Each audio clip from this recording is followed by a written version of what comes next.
The Imperial ship emerged from hyperspace at the edge of the Sol system. Captain Jack Adams watched from Earth's orbital command station as the massive vessel approached, its crystalline surface reflecting the distant sunlight. This wasn't humanity's first encounter with alien life, but it was certainly the most significant. "Sir, they're broadcasting on all frequencies," reported Lieutenant Tom Parker, his fingers dancing across the holographic display. "The translation matrix is processing their message." The command center fell silent as the alien transmission began to play. "Greetings, beings of Sol 3. We are representatives of the Galactic Empire, rulers of 10,000 systems. We come in peace to welcome you into our civilization." Admiral Mary Wilson, Earth's senior military commander, stood beside Jack. Her weathered face showed no emotion, but her eyes narrowed slightly.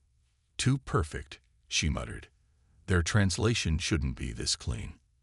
"They've been watching us," Jack replied, keeping his voice low. "Probably for years." The Imperial ship continued its approach, now passing Mars. Earth's unified government had already activated emergency protocols, but everything remained hidden to any outside observer. Earth appeared to be exactly what the Empire expected, a moderately advanced civilization, just beginning to explore its solar system. "Send our response," ordered Admiral Wilson. "Keep it humble, keep it simple. Let them think we're overwhelmed by their magnificence." Earth's reply was carefully crafted. "We are honored by your presence and welcome peaceful contact. Please accept our invitation to meet with our leaders." The Imperial ship's response came quickly. "We accept. We will send a diplomatic shuttle to your orbital station." As the shuttle departed from the massive Imperial vessel, Jack noticed something odd. "Admiral, their approach vector. They're keeping their main weapons aligned with our station." "Standard Imperial protocol," came a new voice. Professor James White, Earth's leading xenologist, had joined them on the command deck. "They always maintain tactical advantage during first contact. It's in their historical records." "The records we weren't supposed to have access to," Admiral Wilson added with a slight smile. "Keep our defenses powered down. Let them think they have the upper hand." The Imperial shuttle drew closer. It was smaller than Earth vessels of similar purpose, but its technology was clearly more advanced. The sleek design spoke of centuries of refinement. Then everything went wrong. A small maintenance drone, part of the station's routine operations, drifted too close to the approaching shuttle. The Imperial vessel's automated defense systems activated instantly, firing a high-energy pulse that vaporized the drone. But the drone's destruction triggered a cascade of debris that the Imperial sensors misinterpreted as weapons fire. The shuttle's main guns powered up. "All personnel, brace for impact," Jack shouted, but Admiral Wilson raised her hand. "Let them fire," she ordered calmly. "We need to know what we're dealing with." The shuttle fired 3 precise shots. The energy beams struck the station's outer hull, scoring deep marks but failing to penetrate. To the Imperials, it would appear they had shown mercy by not destroying the station entirely. The Imperial ship's main communication channel opened again. "Your attempted aggression has been noted and dealt with. Be grateful for our restraint. The Empire does not tolerate violence from primitive species." Admiral Wilson's smile grew colder. "Primitive species," she repeated softly. "Professor White, what's the Empire's standard response time for military reinforcements?" "Based on their protocols, 3 standard days. They'll expect us to be suitably cowed by then." "Perfect." Wilson turned to Jack. "Captain Adams, initiate Protocol Dark Winter. Let's show our new friends what this primitive species can do." Throughout the solar system, hidden sensors tracked the Imperial vessels. In deep space, automated probes recorded every detail of their technology. And in classified bases across Earth, military commanders began activating systems that had been prepared for precisely this moment. The Empire had made 3 critical mistakes. They had assumed Earth's technology level from its visible infrastructure. They had attacked without provocation. and most importantly, they had dismissed humanity as primitive. As Jack Adams watched the Imperial shuttle return to its mothership, he thought about humanity's long history of warfare, of countless civilizations that had underestimated seemingly primitive opponents. The Empire was about to learn what humans had known for millennia. The most dangerous enemy is the one you don't take seriously. The first shots had been fired. The game of deception was over, and humanity was ready for war. The Imperial High Command was in the middle of their victory celebration when the first reports arrived. Admiral Wilson watched the intercepted transmissions with grim satisfaction from Earth's underground command center. "They're so proud of themselves," Tom Parker noted, monitoring the decoded signals. "They think they've taught us our place." The massive screens showed the Imperial mothership still hanging in high orbit, its crew likely congratulating themselves on a successful first contact. They had no idea they were being watched not just by Earth's visible sensors, but by hundreds of hidden monitoring stations throughout the solar system. "Status of Operation Sleeping Giant?" Admiral Wilson asked, her voice echoing in the cavernous command center. Professor White consulted his tablet. "All systems are go. The Empire's sensors are focused exactly where we want them. They're completely blind to our real capabilities." For decades, Earth had maintained a careful facade. While showing the galaxy only primitive rockets and basic space stations, humanity had been building something far more significant: hidden bases on Mars, automated factories in the asteroid belt, and stealth platforms throughout the solar system, all invisible to standard Imperial scanning technology. "Begin Phase 1, Wilson commanded. Across the solar system, hidden installations hummed to life. In the asteroid belt, massive hangar doors opened silently, revealing sleek warships that had never been logged in any official record. On Mars, underground silos activated, their contents ready for launch. "Imperial ship is detecting our power signatures," Tom reported. "They're running new scans. Their confusion is obvious in their transmissions." The Imperial sensors, designed to detect advanced energy weapons and shield systems, were baffled by what they found.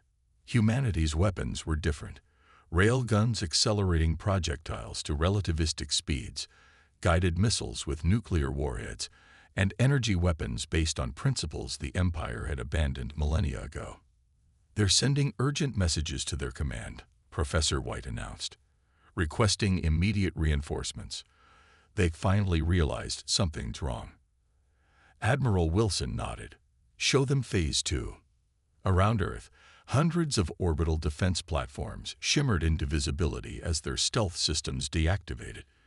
Each platform was armed with weapons that the Empire had dismissed as obsolete, but humanity had refined these primitive technologies to deadly perfection. The Imperial ship's reaction was immediate. It began charging its weapons, shields flaring to life. "They're broadcasting," Tom said. "Playing it now." The Imperial captain's voice filled the command center. "Primitive deception. You dare to hide military assets from the Empire. Your punishment will be severe." Admiral Wilson's response was calm but firm. "You fired on our station. You demonstrated hostile intent.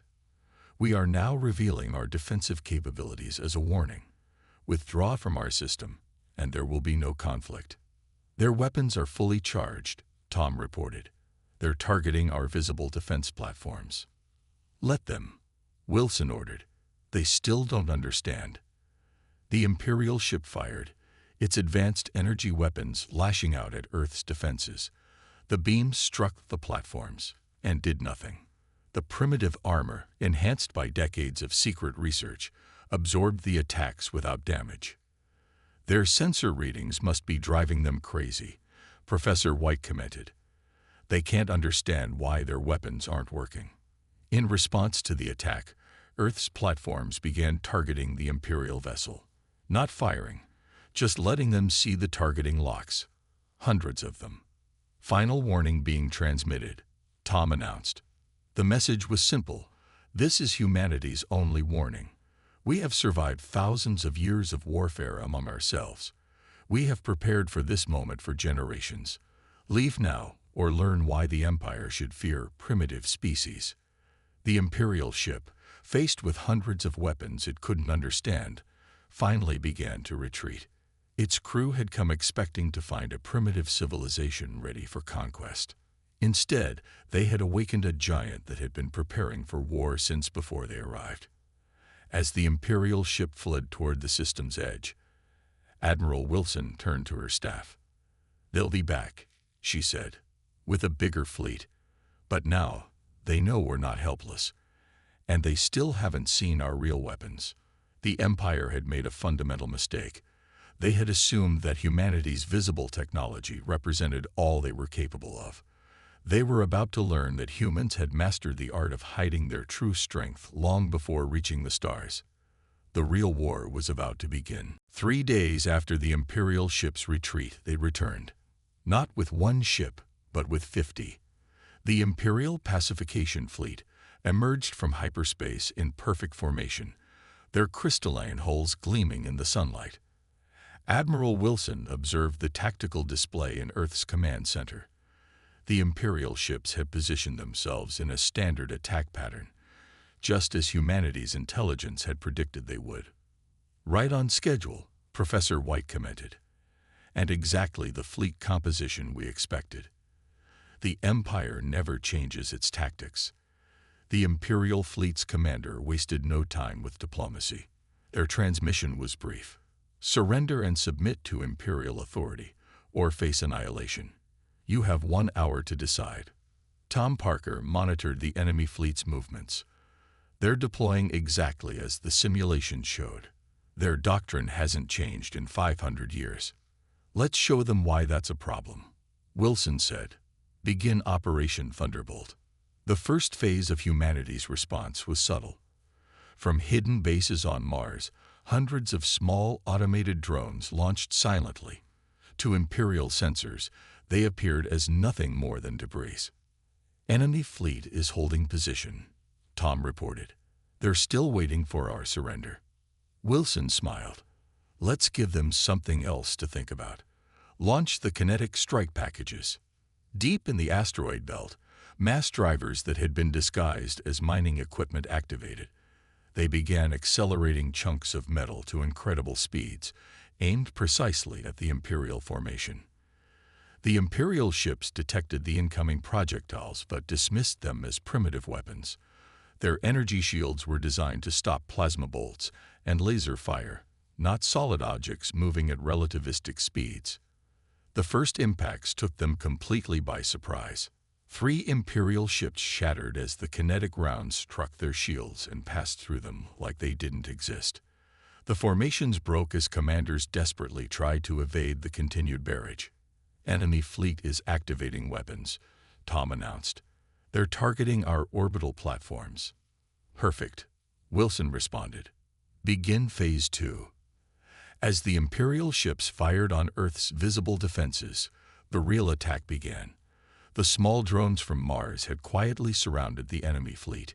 Each carried a miniaturized nuclear device. "Drones in position," Tom reported. "Enemy still focused on the platforms. Detonate." The space around the Imperial fleet erupted in nuclear fire.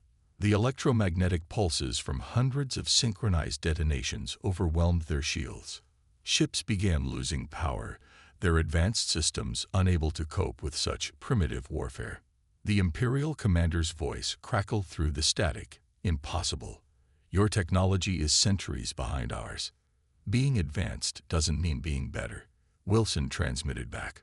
"Launch the interceptors."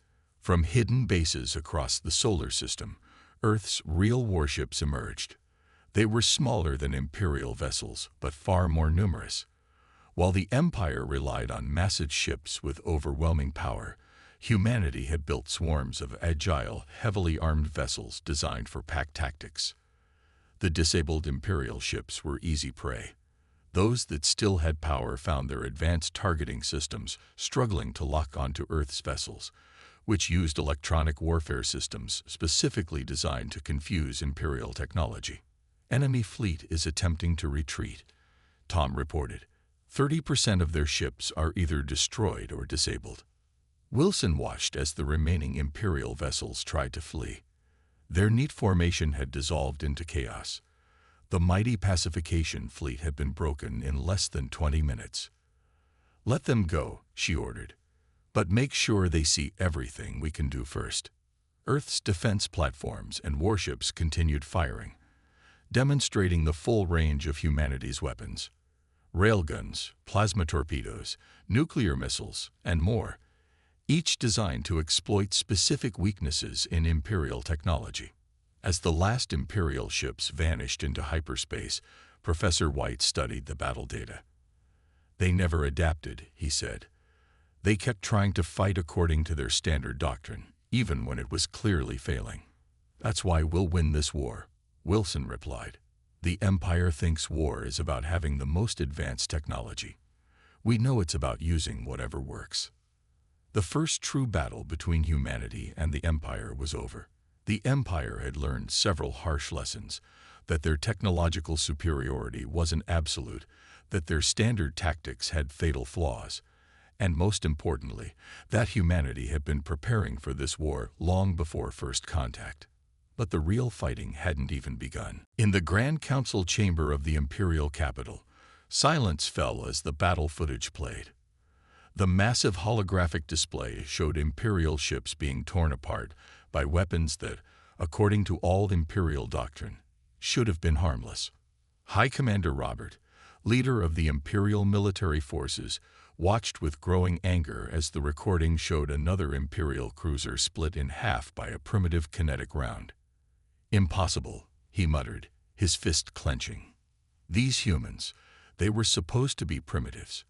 Their technology is centuries behind ours." The intelligence director, Allen, stepped forward. His expression was grim as he began his report. "We made several critical errors in our assessment of humanity, High Commander." The holographic display shifted to show intercepted human communications and data.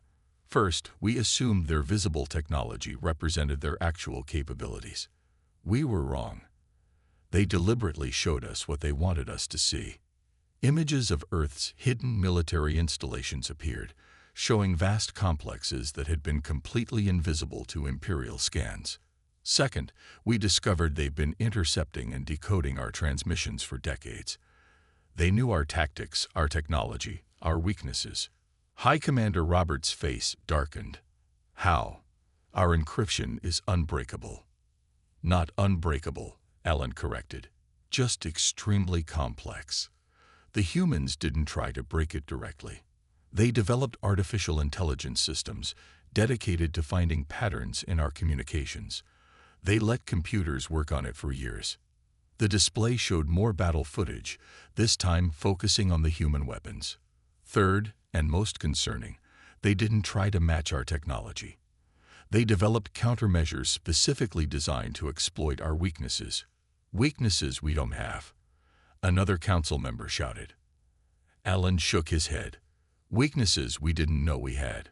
Our shields are optimized to stop energy weapons, but they're virtually useless against high-speed physical objects. Our sensors are designed to detect advanced power signatures, but are blind to simpler technologies. Our entire military doctrine is based on overwhelming force and superior technology, which has served us well for 10,000 years. Robert interrupted. "Yes," Allen agreed. "And in all that time, we never changed, never adapted. The humans studied our unchanging patterns and developed perfect counters for them." The council chamber erupted in angry shouts and arguments. Robert raised his hand for silence. "What are they doing now?" he asked. Allen activated another holographic display. "Preparing. They're building more ships, more weapons, but they're also doing something else." He paused. "They're sharing our tactical data with other species under our control." This news hit the council like a physical blow. The Empire had conquered thousands of species, all considered technologically inferior, if they learned to fight like the humans. "There's more," Allen continued. "We've decoded some of their historical records. Their entire history is filled with warfare. They've been fighting among themselves for thousands of years. Every major technological advancement they made was driven by military needs. The display showed scenes from human history, ancient battles, modern wars, space conflicts. They don't think about war the way we do. To us, war is about superiority.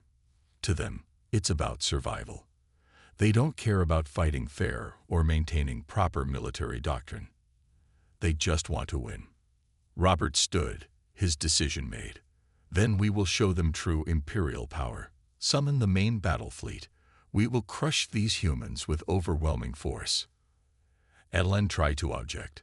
High Commander, if we study their tactics first, perhaps develop new strategies. The Empire does not need new strategies. Robert thundered.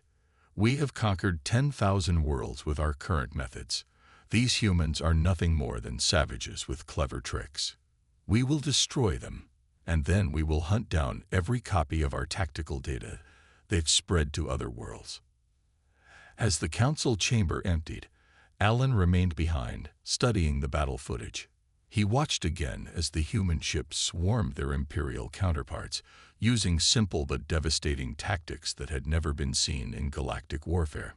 The Empire had spent 10,000 years becoming the most advanced civilization in the galaxy.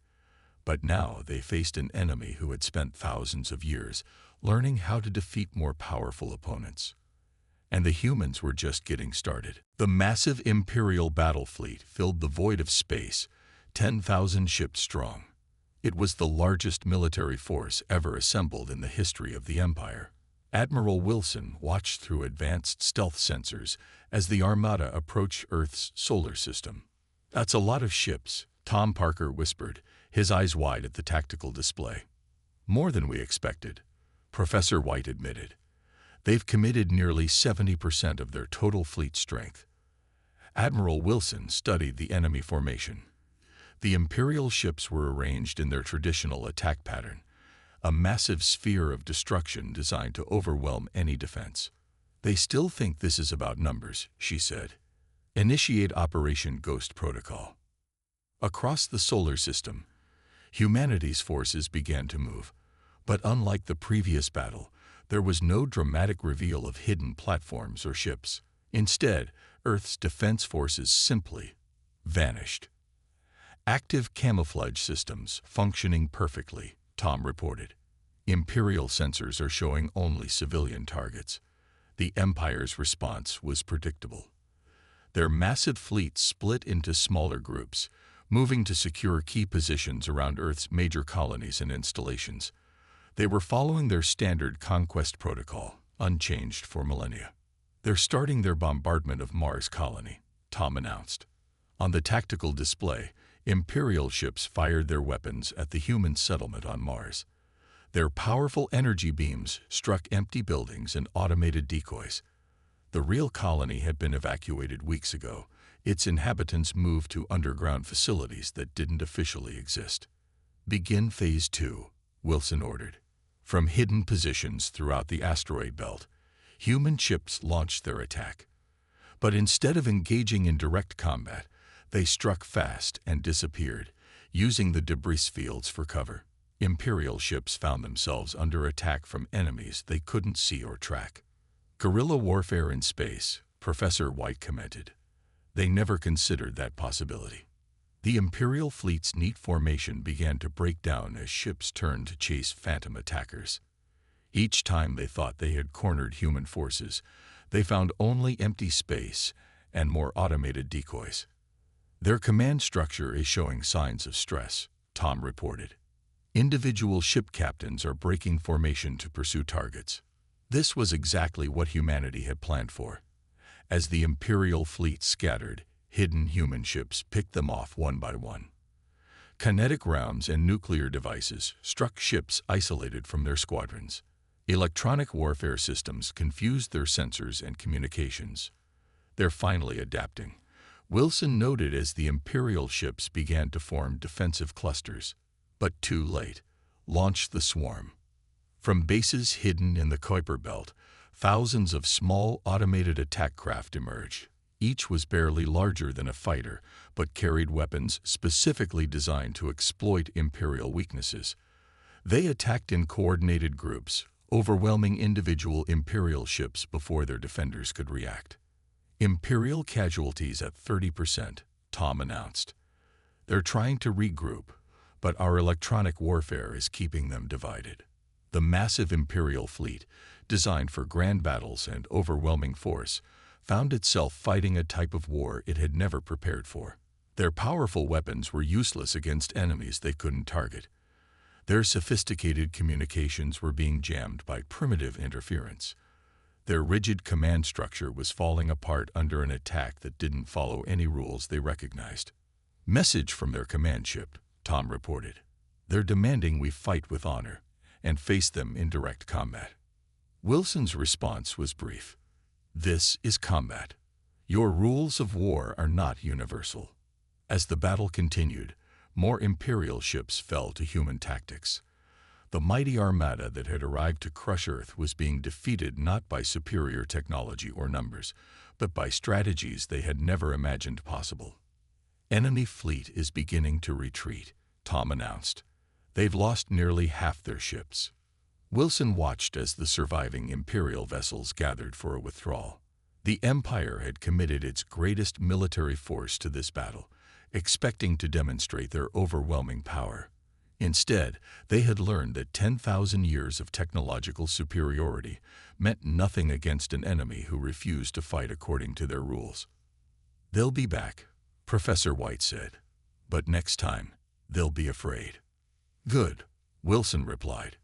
Fear might make them think before they fight, and thinking enemies make mistakes. The Empire had just learned that the galaxy's rules of warfare had changed. Humanity had rewritten them. Commander Pete, the oldest serving officer in the Imperial fleet, stood before the High Command with a grim expression. Behind him, holographic displays showed the devastating losses from their latest battle with Earth. We cannot win this war, he stated plainly, his voice echoing through the silent chamber. High Commander Robert erupted from his throne. Treason. The Empire has never lost a war. The Empire has never faced humans before, Pete responded calmly. I've studied their history. Do you know what happened to the last superpower that tried to defeat them through sheer military might? A holographic display shifted to show Earth's historical records. Ancient battles, modern conflicts, and the strategies that had brought down empires far more powerful than their opponents. Look at their pattern, Pete continued. When attacked, they don't just defend, they learn. Every weapon we use against them becomes a weapon they adapt and turn back on us.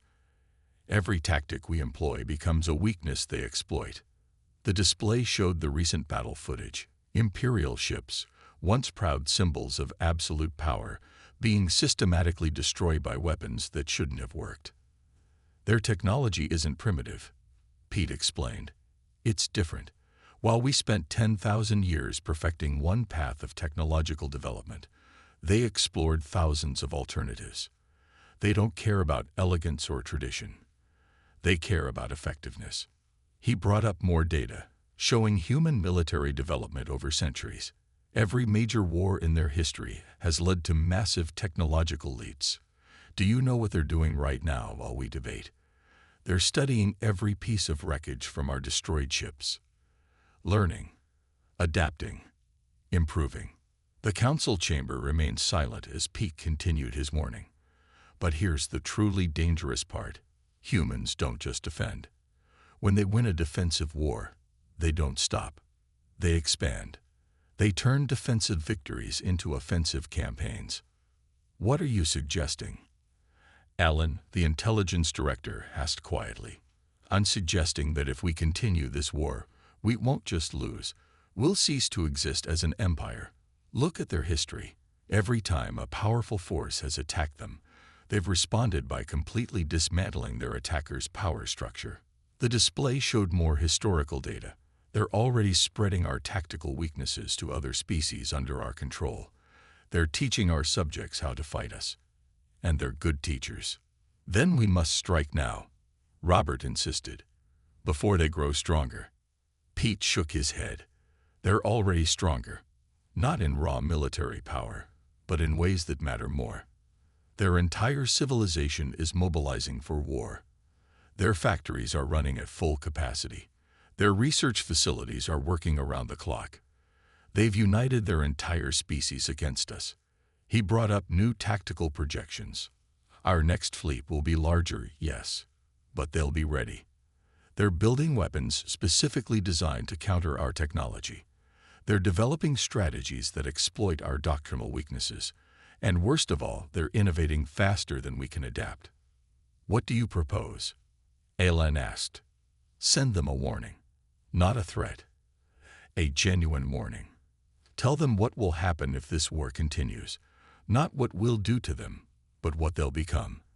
A species whose entire civilization is focused on warfare. A culture built around defeating enemies more powerful than themselves. Pete's voice grew softer. Because if we don't stop this now, they won't just defeat us. They'll reshape the galaxy. Every species we've conquered will learn their methods. Every world we've dominated will adopt their strategies. The age of imperial power through superior technology will end. The council chamber remained silent as his words sank in. 10,000 years of absolute power, threatened not by a superior force, but by an enemy that simply refused to play by their rules. Send the warning, Alan finally said. But what if they don't listen? Pete turned to stare at the battle footage one last time. Then we'll have created exactly what we feared most, a humanity that sees war as the answer to everything. And the galaxy will never be the same. The Empire faced its greatest decision.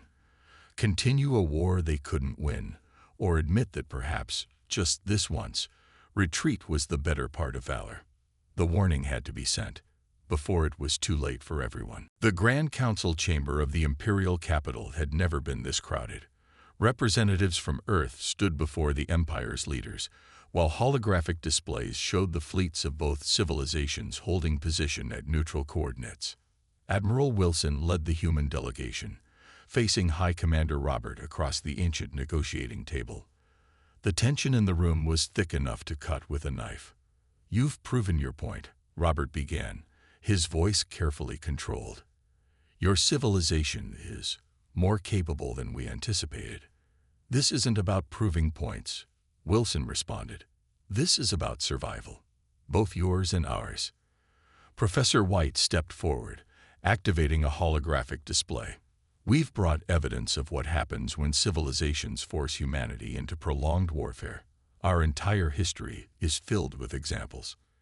The display showed various moments from Earth's past, peaceful societies that had been forced to become military powers, cultures transformed by the necessities of war, the price of victory measured in more than just lives. We don't want that future, Wilson continued. We've seen what we become when we're pushed too far. We're offering an alternative. Commander Pete, who had sent the warning that brought them to this meeting, watched from his position among the Imperial leadership. His eyes never left the human delegation as they made their presentation. Our terms are simple, Wilson stated. First, recognition of Earth and its colonies as a sovereign power equal to the Empire. Second, freedom for any species in Imperial space to choose their own path forward. Third, a mutual defense pact against genuine threats to galactic stability. Robert's face darkened. You want us to surrender our authority over our subjects. No, Wilson corrected. We want you to evolve.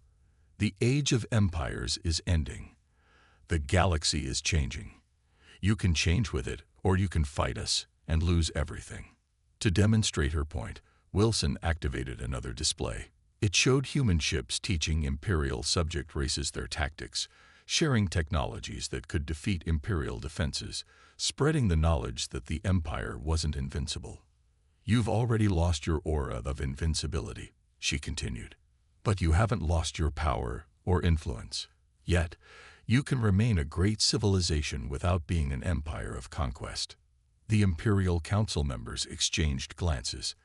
10,000 years of history weighed against the prospect of devastating war with an enemy that had already proven they could win. And if we refuse? Robert asked. Wilson's response was calm but firm. Then we'll do what humanity has always done when faced with existential threats. We'll win. Completely. and the Empire will cease to exist. Commander Pete finally spoke up. She's right. I've studied their history. When humans fight defensive wars that turn offensive, they don't stop until their enemy's power structure is completely dismantled. They're offering us a chance to avoid that fate. The council chamber erupted in heated discussions. Some argued for continuing the war, others for accepting the human terms. The debate raged for hours until LN, the intelligence director, raised his hand for silence. "We've analyzed all possible outcomes," he announced. "If we continue this war, the best-case scenario is a Pyrrhic victory that leaves us too weak to maintain control of our territories. The worst-case scenario is the end of everything we've built over 10,000 years." Robert stood, his decision made. "The Empire accepts your terms," he declared, "not out of fear, but out of wisdom. The galaxy is changing. Perhaps it's time we change with it." The treaty was signed within hours. As the human delegation prepared to leave, Commander Pete approached Admiral Wilson. "You could have destroyed us," he said quietly. "Why offer peace instead?" Wilson smiled. "Because that's the other part of human history you studied. When we find equals willing to work with us, we build things greater than either of us could achieve alone." As the human ships departed the imperial capital, a new era began. The Empire would remain powerful, but not through conquest. Humanity would expand, but not through war. And the galaxy's countless species would finally have a choice in their own destiny. The first war with humans had ended not with destruction, but with transformation. The Empire had learned its lesson, and humanity had proven that sometimes the greatest victories come not from fighting battles, but from preventing them. A new age of galactic civilization had begun.